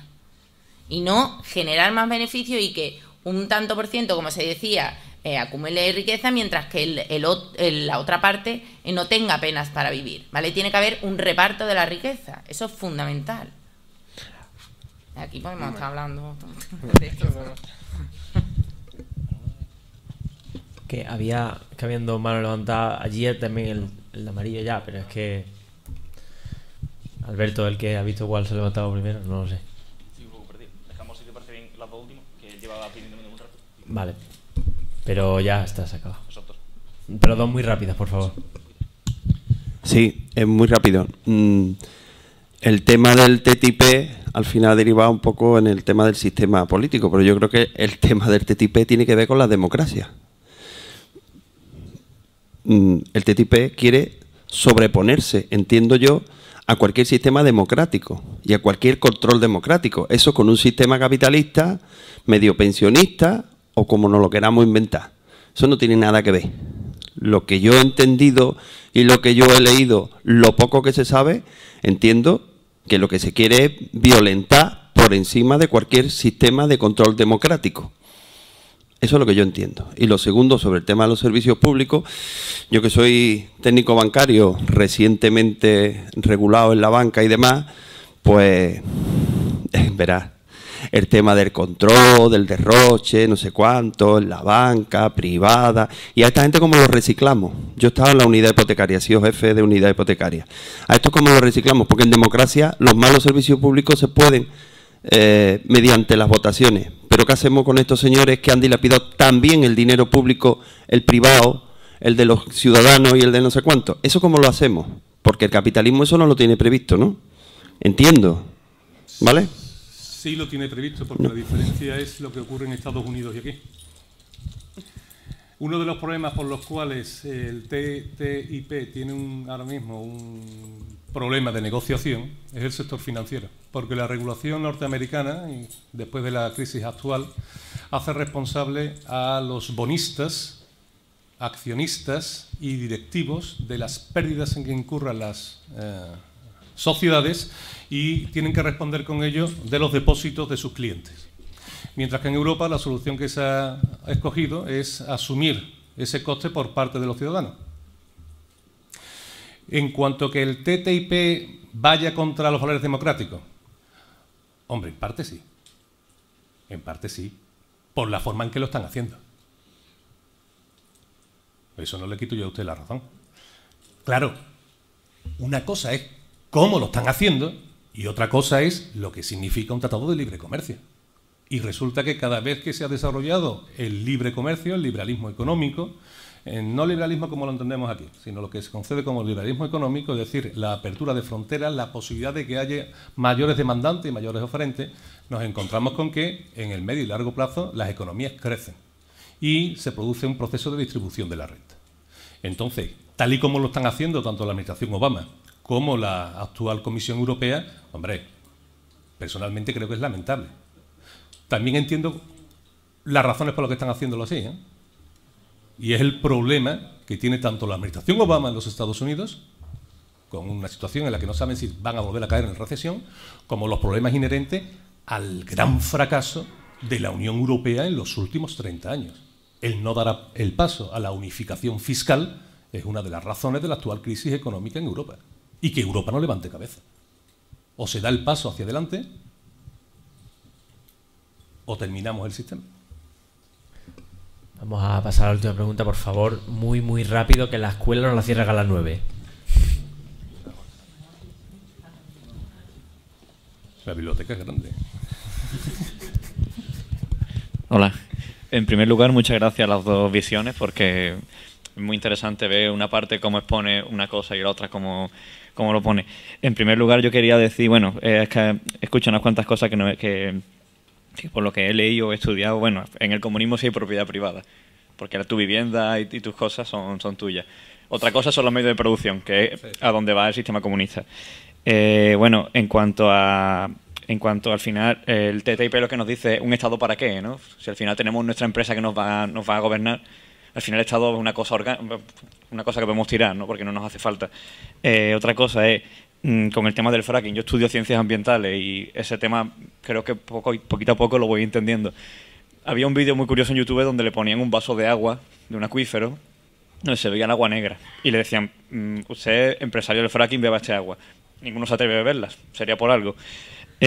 Otra cosa es, con lo que ha dicho antes este chico que tengo aquí delante, el problema del campo en Andalucía no es otro más que el caciquismo que sigue habiendo desde hace cientos de años.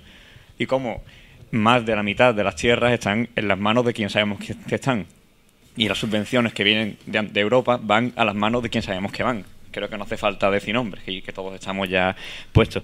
Y otra cosa es, en cuanto al tema de las transacciones, exponían primero sobre un 7%, que bajaban al 4% y después al 0%. Hay un grupo de economistas a nivel mundial que se llama ATAC, que dicen que si se hiciera el 1%, se podría recaudar suficiente como para, no sé si me estoy equivocando con lo que estoy diciendo, pero iba sobre eso, que se podía tener suficiente como para paliar bastantes agujeros. ¿Qué vamos a hacer al final? Vamos a hacer... ¿Sabes? Que no... Tenemos 2 minutos para respuesta. Es muy sencillo. Gracias. Cuando yo estudiaba la carrera, el futuro se parecía más a una película basada en una novela que se llama 1984, y yo discutía con mis profesores diciendo que el futuro se iba a parecer más a Blade Runner. Un futuro donde el control lo llevan empresas y no estados. Entonces, ¿para qué el Estado? La gran ventaja, ¿saben ustedes cuál es? Que ahora mismo tenemos sistemas de comunicación, sistemas de información, una revolución de la que todavía no somos conscientes, que va a hacer que los sistemas democráticos triunfen. Es decir, vamos hacia más democracia a través de la información, a través de la comunicación. Y con respecto al fracking, esto es muy sencillo. Muy sencillo. Ustedes van a ver una revolución energética. ¿A causa de qué? No se equivoque. El fracking tiene sus límites. Claro, ¿hasta qué punto? Y ese límite es el desarrollo de las energías renovables y que los gobiernos cumplan los acuerdos que han firmado. Porque yo me conozco todos los acuerdos que se están firmados, el objetivo 25-25-25 de la Unión Europea, el objetivo de los Estados Unidos, de Japón, etcétera, etcétera, etcétera. Y nadie lo cumple. Hagámoslo cumplir. Que se haga cumplir, exactamente. Bueno, muchísimas gracias a los dos. Ha sido, creo que, un debate muy impresionante, muy enriquecedor todas las partes. A los asistentes, muchísimas gracias por venir. Insistiros una vez más, comentaros una vez más que nosotros somos el Aula de Ingeniería Comprometida, que estamos aquí en la Escuela de Ingenieros. Hacemos muchas actividades que pueden ser de utilidad, que pueden serles de interés. Entonces nosotros hemos estrenado hace poco una página web que se llama aicsevilla.tk, donde pueden mirar las actividades que vamos haciendo y eso. Y también tenemos una lista de correo tenemos una lista de correos en los que se pueden apuntar para que reciban el boletín de las actividades y participen ustedes activamente en la preparación de las actividades. Que tenemos un correo que se llama ingeniería.comprometida@gmail.com. Si no, la lista de correos es aicsevilla@googlegroups.com. Y nada, una vez más, muchísimas gracias y hemos disfrutado muchísimo con la actividad.